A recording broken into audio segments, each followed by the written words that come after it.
Alors, bienvenue, bonjour à tous, bienvenue sur ma chaîne.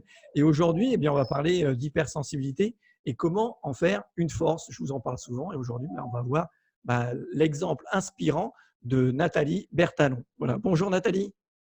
Bonjour Olivier. Alors, eh bien, c'est vrai que pour moi, tu es quelqu'un d'inspirant.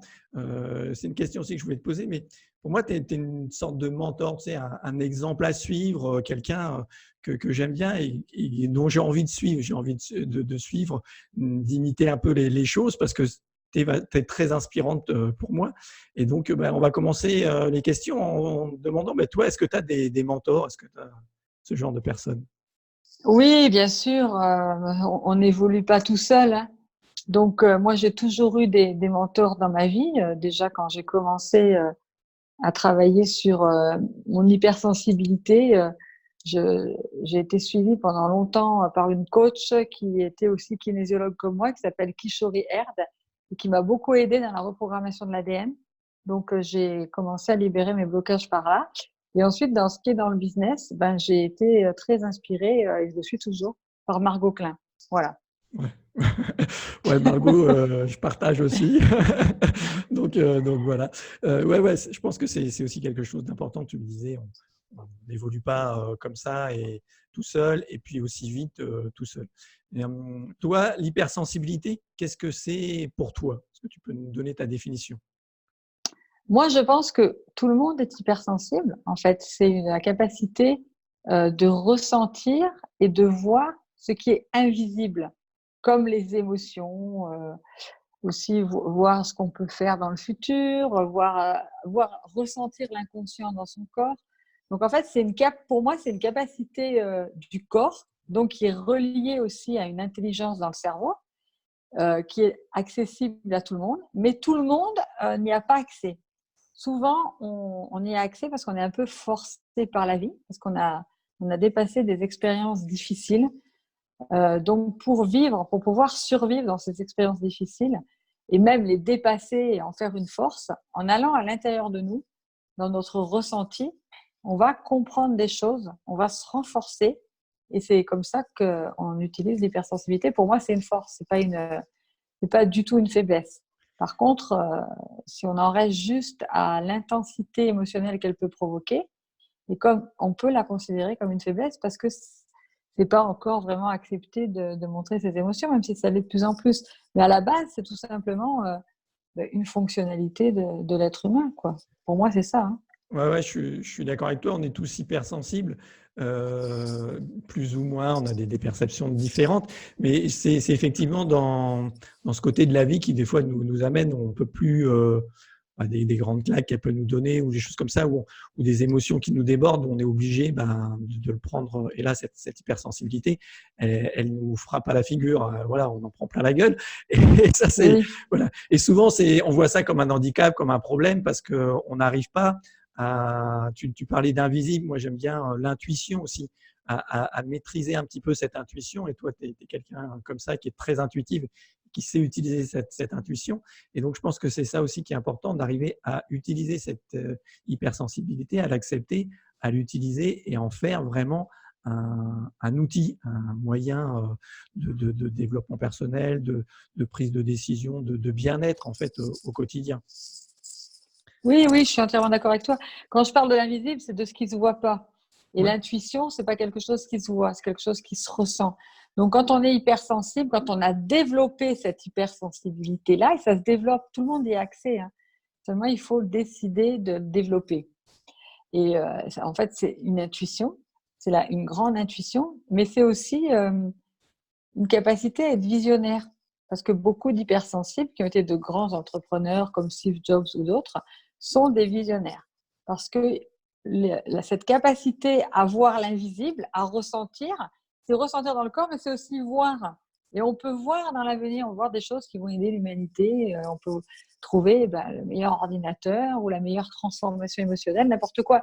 Des tas de choses.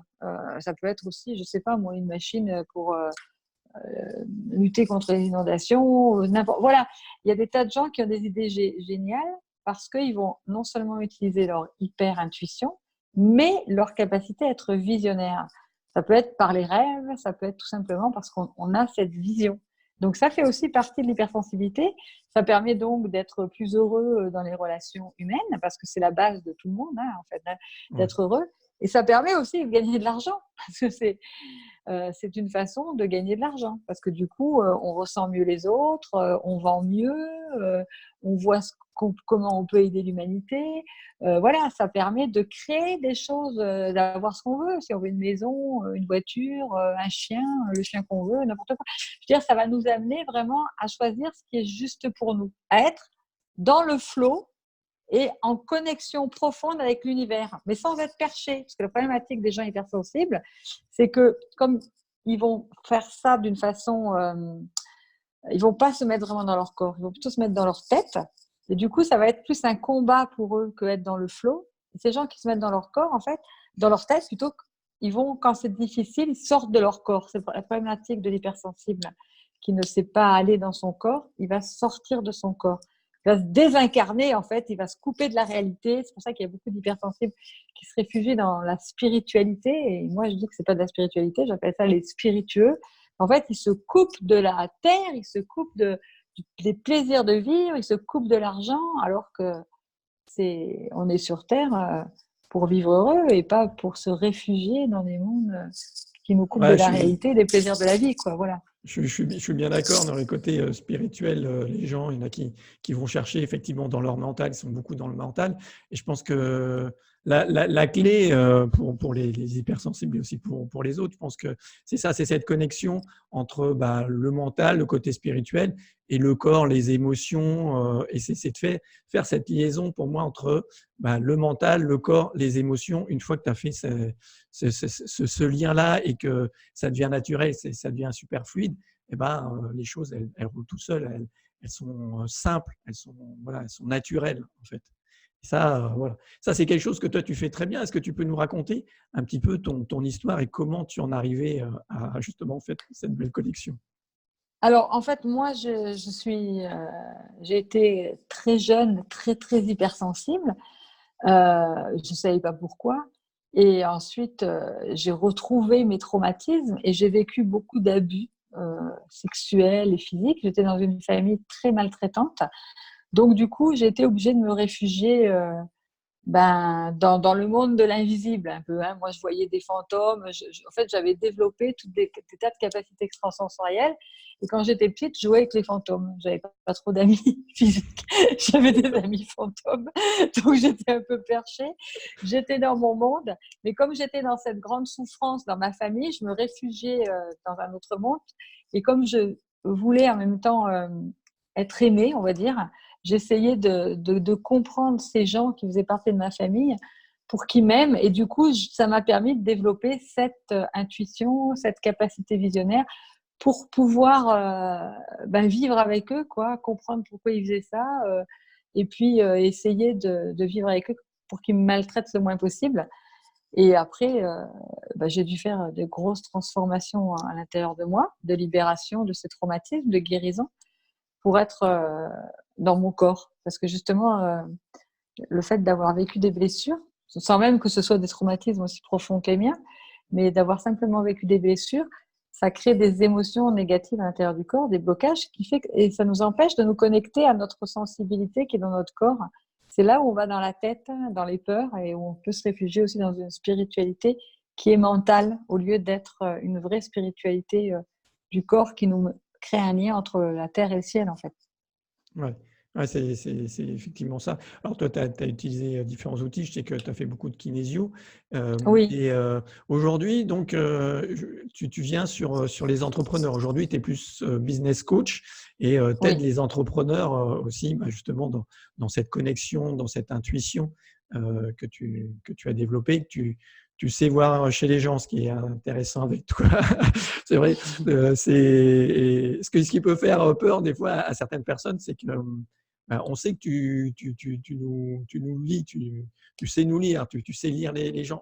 Et ça, c'est une force aussi des hypersensibles, parce qu'on arrive à capter justement tous ces micro-perceptions, ces micro-expressions, ces choses qui se disent dans le visible et dans l'invisible, dans la communication non verbale aussi, il y a tout ce côté-là. On arrive à en déduire et à percevoir les choses que les gens ne veulent pas forcément, n'expriment pas forcément. Et ça, c'est toi ton travail, tu fais comme ça. Oui, c'est ça en fait. J'étais kinésiologue pendant 15 ans. Le fait de toucher des gens et d'être toujours dans leur ressenti, bah, ça a aussi développé cette hyper intuition. Et ensuite, j'ai décidé d'être business coach parce que j'en avais marre de galérer financièrement. Donc, je me suis débrouillée de trouver, de comprendre comment, avec l'hypersensibilité, l'hyperintuition, la capacité à être visionnaire, on pouvait gagner de l'argent. Je me suis penchée sur ce problème. J'ai été mon propre laboratoire, que j'en avais marre de galérer, comme beaucoup d'hypersensibles. Et j'ai trouvé, puisque j'ai rapidement fait pas mal d'argent, hein, donc beaucoup d'argent. Et donc, du coup, ben, j'ai décidé de coacher les autres entrepreneurs pour les aider à faire la même chose. En fait, je me suis adressée aux hypersensibles. Puis comme dans un premier temps, j'ai quand même pas mal de gens qui prenaient plus l'hypersensibilité comme quelque chose, comme un handicap, j'ai décidé de simplement m'adresser aux entrepreneurs. Et comme je parle toujours des émotions, de l'hyperintuition, forcément, j'attire que des entrepreneurs qui ont déjà trouvé leur hypersensibilité. Donc, je n'ai même pas besoin de le dire, en fait, hein. Ils viennent Ouais. tout seuls, quoi.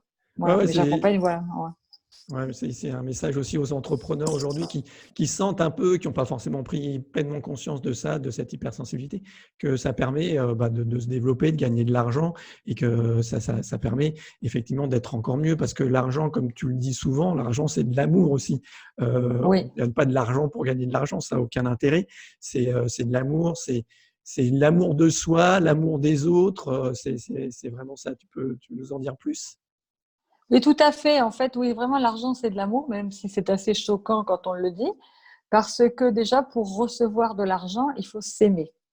Et s'aimer, l'amour de soi, c'est un des gros concepts du développement personnel qui, moi, ça va pas plaire à beaucoup de monde, mais en général, c'est du bullshit parce que les gens qui le disent eux-mêmes, je m'aime, tu t'aimes, mais en fait, ils s'aiment pas déjà, eux, vraiment. Parce que s'aimer vraiment, c'est être allé au fond de ses blessures les plus profondes, de ses ombres. C'est les avoir transformées et avoir compris que ce qui nous faisait le plus mal, c'est finalement devenu une force. Il n'y a que quand on a fait ça qu'on peut s'aimer. Parce qu'on ne peut pas s'aimer quand on a encore des choses à l'intérieur de nous qui nous font souffrir. C'est pas possible, c'est qu'on est hypocrite. C'est ça, quand on l'a vraiment transformé en force, là, on s'aime. Et même s'il reste une partie de vulnérabilité, il en restera toujours, on ne guérit pas à 100%, mais on sait, on se connaît et on sait qu'on a toujours la capacité de transformer, en fait. Et du coup, on s'aime. Et comme on s'aime, on a fait de la place à l'intérieur de soi, en enlevant ce qui nous dérangeait vraiment, ce qui nous bloquait. Et comme il y a de la place, on peut recevoir. On peut recevoir l'amour et l'argent aussi. Donc pour moi, c'est comme ça vraiment que ça fonctionne. Donc ça passe toujours par une transformation de ce qu'on déteste le plus à l'intérieur de nous, parce que c'est derrière qu'il y a notre plus grand trésor, notre plus grande force, notre plus grande puissance, quoi. Et Ouais. c'est ce qui va nous amener l'amour, et c'est ce qui nous permet ensuite d'être puissants envers les autres et de leur donner de l'amour et de leur permettre de s'aimer aussi et de recevoir l'argent, l'amour et tout ce qui est important pour eux. Ouais, justement, moi aussi, je suis d'accord dans ce côté, bien sûr que la finalité, c'est de s'aimer soi, aimer ses ombres, aimer ses côtés, ses blessures et je pense que les gens sont beaucoup là-dedans encore une fois, dans le mental, dans le côté spirituel. Oui, je vais m'aimer dans un niveau au-dessus, machin et ça, je pense que c'est une grosse erreur. C'est justement, pour moi, c'est revenir à ses émotions, revenir à son corps. Et toi, quel conseil tu donnerais justement concrètement pour apprendre à s'aimer? D'écouter son corps. En fait, l'inconscient est dans le corps. Donc, quand on est dans ses ressentis, si on a mal au ventre ou si on se sent étouffé, pourquoi demander au corps, moi, c'est ce que je dis à mes clients et c'est ce que je dis aux gens de regarder les témoignages de mes clients sur YouTube. Ils disent tous au début, oh, Nathalie, je me suis dit, elle est folle, elle est perchée, elle a un problème. Je lui dis, à combien je vends mon offre? Comment je fais au marketing? Demande à ton corps, pourquoi je suis pas bien? Demande, parce que le corps, c'est tout. Ouais. Seulement, on en est coupé. Il suffit simplement de redescendre. Quand on est enfant, en fait, on ne se prend pas la tête, on ne va pas réfléchir ou demander des conseils à un tel. On a envie de jouer, on a envie de faire ça. On le fait naturellement parce qu'on est dans notre corps. On est dans le jeu, on est dans le ressenti, on est dans le plaisir. Et après, quand on est adulte, on s'en coupe. On est tout le temps à réfléchir parce qu'on est dans une société où on nous apprend à réfléchir et pas à ressentir. Il suffit Ouais. simplement de redescendre et de ressentir. Le mental, l'intelligence intellectuelle ne vient ensuite que pour structurer Ouais, je suis les ressentis. parfaitement d'accord, je suis tout à fait vraiment là-dedans. C'est le ressenti, c'est le corps qui nous parle. Il suffit juste de l'écouter. Ces émotions, elles s'expriment dans le corps. C'est ce que je n'arrête pas aussi de répéter. L'amour, ouais. Et souvent, quand tu es en couple, quand tu es avec une personne, souvent, ou même notre société, elle nous dit de porter l'amour sur l'autre ou que c'est l'autre qui doit nous apporter l'amour. Ça vient de l'extérieur, alors que voilà, ça vient de notre corps, de nous. Et c'est juste ce travail à faire. Donc voilà. Je voulais, est-ce que toi, tu aurais un exemple à nous donner d'une transformation que tu as faite, d'un déblocage, comment tu as fait? Est-ce que toi, tu peux nous raconter une de tes expériences? Oui, bien sûr. Alors, je vais pas vous raconter les choses les plus horribles que j'ai vécues et comment je les transformées parce que ça va faire tomber l'énergie de la vidéo. Mais je peux parler de quelque chose de plus sexy, on va dire. Par exemple, la parole en public. Ça, c'est intéressant. Avant, j'avais peur de parler en public, mais je parlais quand même parce qu'une fois que j'étais sur scène, mes peurs partaient et voilà, je vendais bien, ça s'est toujours bien passé pour moi. Par contre, c'était horrible avant, c'est-à-dire que je dormais pas pendant des jours avant. Dans la journée avant, j'étais dans un état lamentable, j'allais aux toilettes, j'avais mal au ventre, j'étais prête à aller voir l'organisateur pour qu'il annule ma conférence. C'était une horreur. C'était une horreur. Et en fait, j'ai beaucoup travaillé sur de la colère qui restait en moi. Parce que même si j'avais libéré ces abus, il restait quand même encore de la colère en moi. Et j'avais peur, dans mes conférences, en étant trop authentique, de me laisser aller à une colère, voire une violence, à dire des choses tellement… parce que j'ai une parole de vérité qui est très, très tranchante. Et à dire des choses plus que tranchantes, peut-être dire des choses méchantes, comme là j'ai dit, je m'en fous, c'est du bullshit dans le développement personnel, mais j'aurais peut-être été dire, oh putain, c'est que des cons, ou un truc violent, quoi. Ouais, Comme, je sais pas, là, Éric Zemmour qui a dit des trucs, puis il a eu des problèmes, parce que comme on dit, il y a des gens, ils sont morts. Enfin, en parlant dans des conférences publiquement, ils sont morts après, parce que quand on a une parole très puissante, des fois on dit des choses qui se retournent contre nous. Et il paraît que parler en public, ça fait aussi peur aux gens que la peur de mourir, en fait. Hein. On est ouais, vraiment exposé, et la parole peut nous dépasser. Et moi, je savais que j'avais cette envie de vérité, mais tellement puissante que ça pouvait tellement être choquant que ça pouvait devenir violent pour certaines personnes. Donc, du coup, j'avais peur de faire des conférences. Et j'étais authentique, mais par rapport à ce que je suis maintenant, je n'étais pas autant authentique. Donc, en fait, j'ai encore dû libérer de cette colère. Et la colère qui m'est restée, pour moi, je sais qu'elle est saine. Elle fait partie de ma puissance, de mon côté masculin. Elle me permet de m'affirmer. Si quelqu'un me rentre dedans, elle me permet de le cadrer, même en conférence. Et je n'ai plus peur de cette partie de moi qui a de la colère et qui restera toujours là, parce qu'on en a tous en fait. Parce que je sais qu'elle est saine, mais qu'elle ne va pas devenir quelque chose de destructeur, ni pour les autres, ni pour moi. Voilà. Et donc, j'ai dû faire une transformation émotionnelle à l'intérieur de moi, ressentir ça, demander à mon corps ce que c'était, le libérer. Et maintenant, je sais que j'ai plus peur. Je suis dans la certitude maintenant. Je sais que ma parole est juste et que je vais blesser personne. Mais s'il y a des gens que ça peut blesser, c'est leur chemin. C'est pas moi qui les ai blessés intentionnellement par un excès de colère excessive et destructrice. ouais. C'est vraiment toute la c'est super ton témoignage là, je trouve, parce que c'est vraiment c'est toute la différence en fait des émotions. On en a et c'est normal, on est des êtres d'émotions, on en Ben oui, vivra toujours, hein, de la colère, de la tristesse, de la peur, c'est normal. Mais c'est exactement ce que tu dis, c'est pas en faire trop, que cette colère en fait, elle soit pas juste. dans le sens où elle n'a pas raison. Effectivement, si on t'agresse, si on fait quelque chose, bah, c'est normal de réagir. C'est tout à fait normal. Mais par contre, effectivement, d'être, comme tu disais, méchant ou d'avoir une parole qui est plus forte que ce que tu voudrais finalement, parce qu'en fait, ça revient d'une blessure, de quelque chose que tu n'as pas réglé.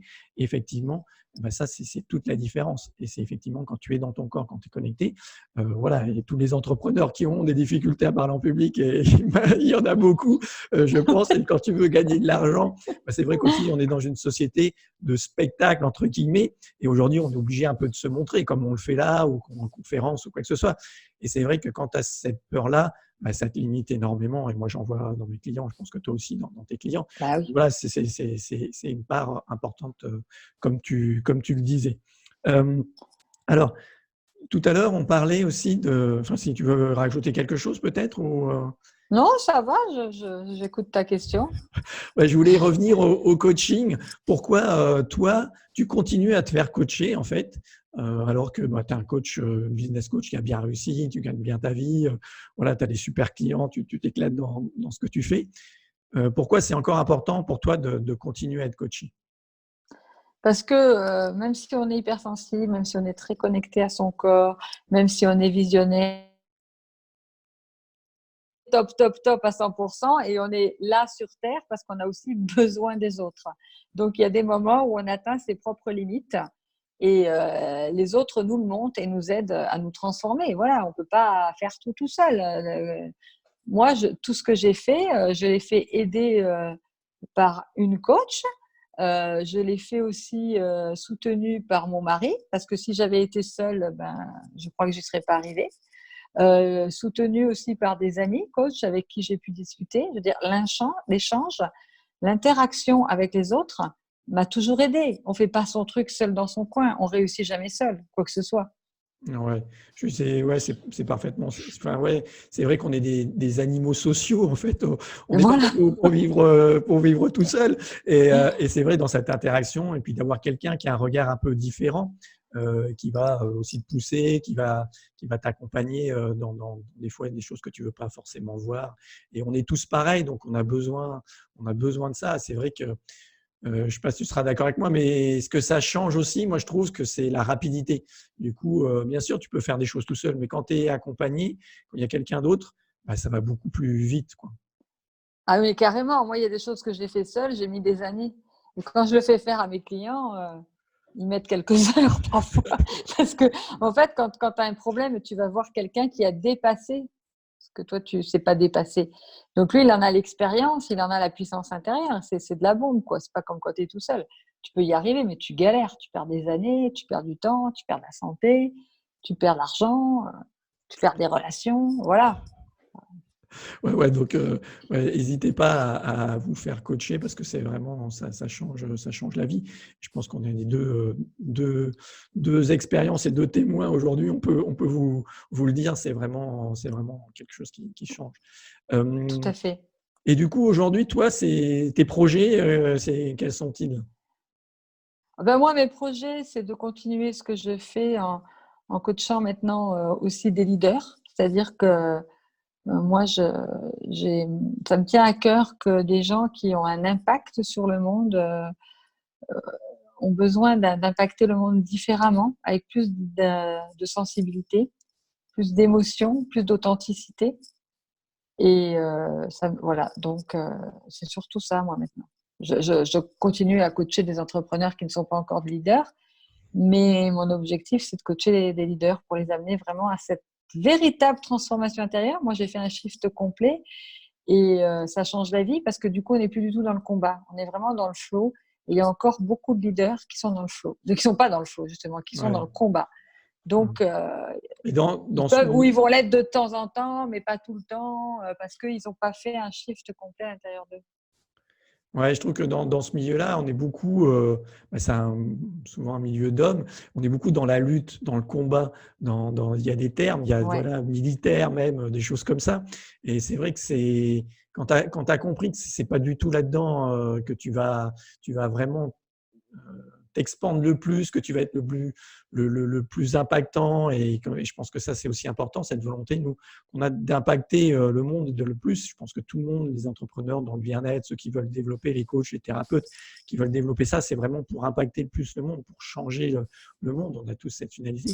Et je pense que ouais, ce fait d'arrêter de lutter, Ouais. de lutter contre et d'aller avec. Je pense que… Oui, c'est ça. De se laisser traverser par la vie, en fait. Mais pour ça, il faut avoir fait de l'espace à l'intérieur de soi pour recevoir le flux de la vie et être dans le corps. Sinon, on est toujours en train de lutter. Et le monde a besoin de ça, en fait. Même les entrepreneurs qui sont pas des coachs, les chefs d'entreprise, Ouais. de grosses entreprises, petites et moyennes, tout le monde, même le particulier, monsieur, madame, tout le monde a besoin, hypersensible ou pas, déjà de découvrir son hypersensibilité s'il ne l'est pas, et pour justement être réceptif à ce qu'il ressent, être réceptif à la vie et arrêter de ce combat dans la tête qui est une modélisation de la société patriarcale, en fait, dans laquelle il manque beaucoup de féminin. Après, c'est pas parce qu'on est dans le féminin qu'on doit rejeter complètement le masculin. Moi, j'ai un côté masculin, je veux dire, je l'utilise tous les jours pour m'affirmer, pour être moi, pour vendre, machin. Mais j'utilise aussi mon côté féminin pour aller dans les émotions, dans le corps et créer une transformation. Et je pense qu'il faut vraiment qu'on fasse une union de cette force de ces deux puissances, le masculin et le féminin. Et ça va aider les hommes et les femmes à mieux s'entendre aussi. Ah oui, je suis parfaitement d'accord. Voilà, le féminin, le masculin, on a tous ce côté-là. C'est à chacun de développer.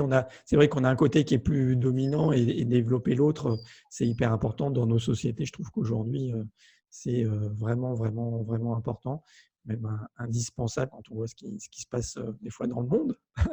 Donc, Ouais. ouais.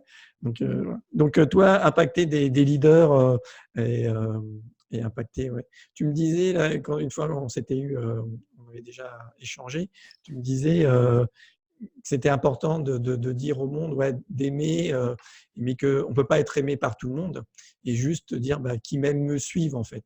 Voilà, nous, on est des… Mais oui, c'est vrai qu'on est des personnes, on inspire peut-être les autres. Toi, c'est cette inspiration, c'est les gens qui t'aiment, qui te correspondent, que tu vas inspirer, qui vont te suivre. On Oui. ne peut pas aimer tout le monde, ça Ah et ben être non, aimé de tout le monde. Ouais, non. ça, On peut respecter les gens qui sont différents, mais on va pas forcément les attirer parce que on n'est pas sur la même longueur d'onde. Donc ouais, ça marche comme ça. Quand on est hypersensible, on est très réceptif aux ondes, que ce soit les ondes de téléphone, de l'ordinateur, et on est aussi réceptif aux ondes des gens. Il y a des gens avec qui on est sur la même longueur d'onde et d'autres non. Donc ça sert à rien d'attirer les gens avec qui on n'est pas sur la même longueur d'onde, que ce soit dans la vie de couple, dans les amis ou les clients. Voilà. ouais. Et c'est ce que beaucoup de gens appellent les personnes toxiques, les pervers narcissiques et tout ça. Moi, bon, je trouve que cette caractéristique, enfin, cette dénomination, elle est beaucoup galvaudée, elle est beaucoup utilisée. Mais c'est vraiment Oui, ça. Ces gens-là, OK, ils ne nous correspondent pas. Ouais. Il faut accepter de ne pas être aimé de ces personnes-là et que oui, voilà, c'est pas grave, c'est pas notre chemin. L'univers, elle nous renvoie, elle nous a fait. C'est la loi d'attraction. On attire ce qui nous correspond et ce que l'on vit. Donc voilà, soyons-nous pleinement sereins, heureux, alignés, et on attire les personnes comme ça. Je pense que… voilà. On attire aussi avec les parties de nous qu'on n'aime pas et qu'on ne veut pas voir, des personnes qui sont toxiques pour nous. Donc du coup, quitter la personne, mais aussi faire une transformation, comprendre pourquoi on a attiré et libérer le blocage. La famille aussi peut être toxique. On peut être déloyal à sa Voilà. famille et s'acquitter.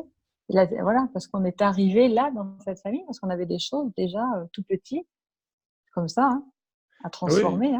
à transformer, à travailler.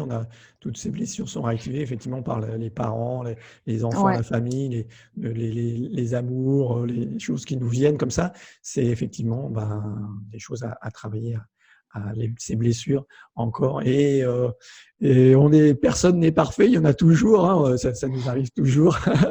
Ouais, ben oui, ouais, bien aussi. sûr. Ouais. Oh non, on n'est jamais parfait. Il faut accepter on restera toujours avec des parts d'ombre. Mais ce qui est important, c'est de ne pas se juger par rapport à ces parts d'ombre. C'est de s'aimer avec. Ok, c'est parti de moi. Je suis pas je suis pas quelqu'un, je suis pas un être de lumière. Parce que souvent, les personnes hypersensibles qui se réfugient dans la spiritualité, elles veulent vivre dans l'amour inconditionnel. Mais l'amour inconditionnel, il n'y est pas sur la Terre. L'amour inconditionnel, moi j'ai fait des NDE, donc j'ai un ressenti de l'amour inconditionnel quand je suis morte et revenue, qui n'existe pas sur la Terre. Et après, on va chercher cet amour inconditionnel. Mais sur la Terre, il y a toujours du positif et du négatif. On peut aimer quelqu'un et on peut le haïr le lendemain s'il nous a trahis, s'il veut nous quitter, s'il nous a piqué 100 000 euros sur notre compte. On n'est pas dans l'amour inconditionnel sur la Terre. Simplement, pas se juger, de ne pas être capable de faire ça et d'être soi avec ses côtés positifs et négatifs. Et il y a des jours où on a peur, il y a des jours où on est fatigué, il y a des jours où on a envie de dire merde à quelqu'un. Et puis voilà. Et puis mais le principal, c'est de ne pas se juger, s'accepter comme ça. Puis les jours où on se juge, ben, c'est pas grave, on s'est jugé, mais on va pas se juger, de se juger, de se culpabiliser. Parce qu'il n'y a rien de pire, c'est s'accepter tel qu'on est, s'aimer en tant qu'humain qui a des vulnérabilités et des forces, quoi. Et on n'est pas perché, quoi. Parce que voilà, l'amour inconditionnel, ça aussi, c'est un truc qui m'énerve. Parce que sur la Terre, qui est dans l'amour inconditionnel? Non, ouais, je pense que ça peut être effectivement une vision, un chemin. Voilà, c'est un chemin qu'on emprunte vers justement cet amour inconditionnel, enfin, c'est d'aimer les gens le plus, mais de s'aimer d'abord soi. Et effectivement, dans le non-jugement, d'aimer aussi les défauts des autres. Quand tu es en couple, c'est aussi important d'aimer les défauts de l'autre, parce que forcément, il a Oui. des défauts. Et donc, voilà, c'est lui, il ne changera pas forcément. Et il y a des choses qu'on ne peut pas changer. Et donc, c'est dans l'acceptation des choses qui est importante. Mais justement, quand on se juge moins soi, qu'on s'accepte avec ses défauts, ses fragilités, ses vulnérabilités, et qu'on s'aime avec, parce qu'on sait qu'aussi derrière, il y a des forces, bah, du coup, l'autre, on l'accepte plus comme gay. Et sans être dans un amour inconditionnel, parce que moi, je ne crois pas sur la Terre, on est dans une acceptation. Mm. Mais l'acceptation de l'autre se fait parce que nous, on s'accepte d'abord. Ce qui bloque, en fait, les relations, c'est tous les jugements. Et plus on se juge, plus on juge l'autre. Ouais, parfaitement. D'accord. Bon, on parlait aussi de la dernière fois du miroir. C'est effectivement que l'autre est aussi un miroir. Et donc, du coup, si l'autre, tu as l'impression qu'il te juge parce que toi, tu te juges ou tu juges l'autre et tu es dans ce jugement, alors que quand tu es dans l'amour, dans l'acceptation, dans le pardon, dans tout ça, bah, voilà, forcément, en face, ça change. Si toi, tu changes, les autres, ils changent et le monde autour de toi, il change. Voilà, c'est ça. L'univers est un grand miroir. Mais en même temps, il faut faire attention aussi à ça, parce que beaucoup de gens se disent, oui, je suis dans le pardon, je suis dans l'acceptation, et ça veut dire que j'accepte tout. Pas du tout. Ne pas se juger et ne pas juger l'autre ne veut pas dire ce qu'on a à dire, s'affirmer avec qui l'on est, cadrer les gens, couper, euh, avoir une bonne colère saine si c'est nécessaire. Ne pas se juger et ne pas juger l'autre ne veut pas dire ne pas ouvrir sa gueule, quoi. Hein, ça, il faut bien faire la Ouais, ouais. différence. Non, le pardon, c'est pas être d'accord avec l'autre tout le temps. Hein. C'est pas du tout ça. Le pardon, Ouais. c'est accepter effectivement qu'il soit comme ça et que nous on soit comme ça. Mais effectivement, comme on disait tout à l'heure, les colères, ça arrive et c'est normal. Et c'est tout à fait sain. C'est tout à fait voilà. Après, bien sûr que si c'est tous les jours, tout le temps que tu es en colère contre la personne qui partage ta vie, bon, bah, c'est des questions. Là, il y a un problème. Mais ouais, le pardon, souvent, on a une image du pardon de ouais, tout est rose, tout est machin. C'est pas du tout ça. Le pardon il est déjà envers soi-même, je pense. C'est ça. Et c'est pas tout accepter, comme tu le dis. Parce que c'est se respecter. Je pense que le respect, Oui. c'est quelque chose d'important. Apprendre à se respecter, respecter ses besoins, respecter ce qu'on vit. Oui, le pardon, c'est envers soi-même. C'est comprendre pourquoi on a vécu cette situation, la transformer pour plus qu'elle se reproduise. Voilà. Et quand elle risque de se reproduire, ben, on sait qu'on est retombé dans sa vulnérabilité et on se juge pas. C'est ça le pardon. C'est pas le pardon des catholiques, de la religion, où on Ouais. te donne une gifle, tu t'en as un jour pour en avoir une autre. C'est pour ça que les gens veulent pas pardonner. Non, c'est un pardon. C'est même pas une histoire de pardon. Moi, je dis c'est simplement comprendre pourquoi tu as vécu ça, quoi, et que ça t'arrive plus. Comprendre la leçon de vie. Alors, si justement les gens veulent comprendre, les entrepreneurs qui veulent comprendre et du coup se développer, ils viennent te voir et du coup, ils font comment pour venir? Ah bah, ils vont sur Facebook, sur LinkedIn, Nathalie Bertalon ou Madame Vérité. Oui, la Il y vérité. a mes Verity Show. Je vais aussi faire une conférence en novembre à Montpellier. Voilà. Ah ouais, novembre à Montpellier, tu vas faire une conférence. Et, Ouais, je sais plus la date, je crois que c'est le 15, je vais bientôt le dire. Ouais. et puis après, tu seras sur Paris, je crois. Tu vas venir aussi sur. Oui, voilà, oui, oui. Là, je vais lancer toutes mes conférences physiques maintenant que je me tords plus le ventre avant les conférences. Donc, les gens pourront venir te voir en physique. Et ben, moi, je mettrai le lien en dessous. Est-ce que tu veux rajouter quelque chose? Non, ça va, très bien. J'ai trouvé ça très cool. Ouais, j'ai Ouais, rien à dire. moi aussi. On a tout dit. Ok, ben voilà, si vous voulez en savoir plus, allez voir sur sa page Facebook ou Madame Vérité, vous la trouverez, vous nous trouverez, il n'y a pas de souci. Et puis si vous voulez travailler avec elle pour justement cette connexion, développer cette intuition et puis faire que l'argent ce soit de l'amour, eh bien appelez-la. Mais je te remercie beaucoup, ça m'a fait très très plaisir de t'avoir et de pouvoir t'interviewer, c'était vraiment super sympa pour moi. Moi aussi, c'était vraiment super. Merci Olivier. Allez, à bientôt, prenez bien soin de vous, au revoir.